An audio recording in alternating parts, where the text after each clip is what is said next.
আগে ছিল আওয়ামী লীগ বিএনপি, এখন কোনো না কোনোভাবে এটা বিএনপিরই এক ধরনের দুর্ভাগ্য যে জামাত এসে পড়েছে, যেটা থার্ড ফোর্থ লেয়ারের একটা রাজনৈতিক দল ছিল।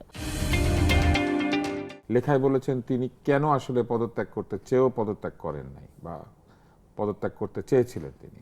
আপনার কি মনে হয়, আসলে কি পদত্যাগ করার মতো অবস্থা তৈরি হয়েছিল? আর যদি অবস্থা তৈরি হয়, তাহলে পদত্যাগ না করার পিছনে কারণগুলি কি যৌক্তিক? বাংলাদেশে কেউ পদত্যাগ করে ঢাকা ভার্সিটির ভাইস চ্যান্সেলর ছাড়া, বলেন তো?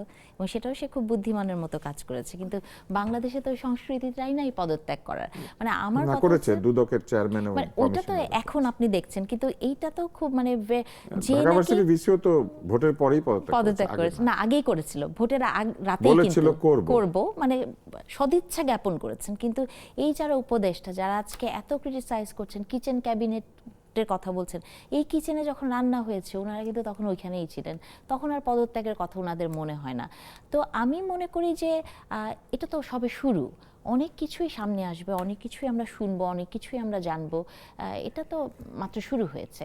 তবে আমার কাছে প্রিন্স ভাইয়ের কিছু প্রশ্নের উত্তর আমি আসলে দিতেই চাই। আমার কাছে মনে হয় যে যে কথাটা উনি বিএনপিকে নিয়ে বলছেন, আমি মনে করি এই মুহূর্তে বিএনপির একটা কাজ খুব জরুরিভাবে করা দরকার, সেটা হচ্ছে যে বিএনপি যে সরকার না, মানে সরকার এবং পার্টি যে আলাদা, এটা আসলে বিএনপিকে বুঝতে হবে। আমি গত 10-15-20 দিনে বিএনপি ইটসেলফ বা পলিটিক্যাল পার্টি, আমি কিন্তু তাদের কোনো অ্যাক্টিভিটিস দেখলাম না।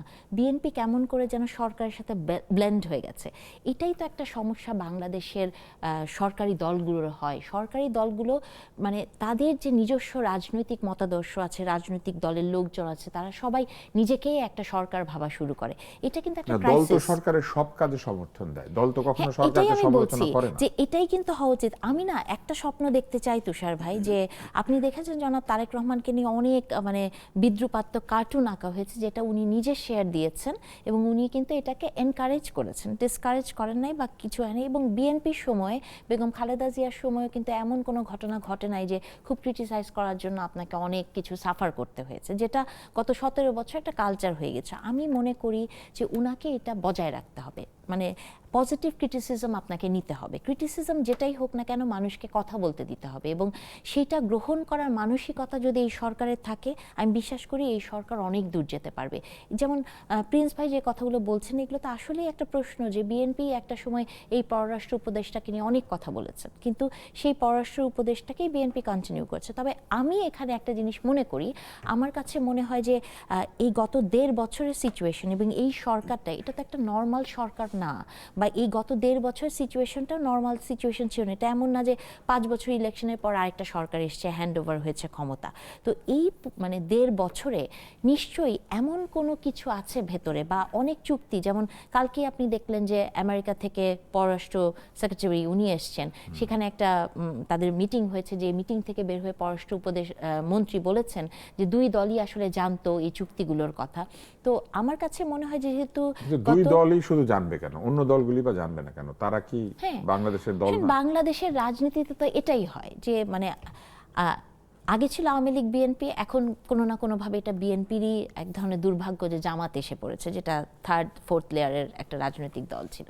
তো এটা বললে এখন তো আমি গালি খাবো, কিন্তু এগুলো তো হয় বাংলাদেশে, এটাকে আপনি অস্বীকার করতে পারবেন না, কারণ বাংলাদেশে এমনও রাজনৈতিক দল আছে যে মাত্র 2 জন সদস্য। আগে থেকেই তারা জানতো যে দুইটা দলকে বলতে হবে, বাকিদেরকে বলতে হবে না। এনসিপি না ছিল, কারণ হচ্ছে যে এনসিপি তো ছিল, মানে কি এনসিপি তো জামাত জোটে ছিল না, কিন্তু যখন প্রধান উপদেষ্টা বেড়াতে গেলেন ওই যে জাতিসংঘে, তখন তো আলাদাভাবে নিয়ে গেছিলেন। না, কিন্তু ওটা তো আগের তাহলে কথা, চুক্তিটাও তো আগেরই কথা। না, কিন্তু ওটা তো আগের কথা বলছেন। এই চুক্তিতে কালকে পররাষ্ট্রমন্ত্রী বলেছেন যে এটা কিন্তু এমন না হুট করে হয়েছে, উনি একটা টাইম ফ্রেম দেখিয়েছেন। যে সময় এই চুক্তিটা আলোচনা হচ্ছিল তখন তো এনসিপি মেজর প্লেয়ার।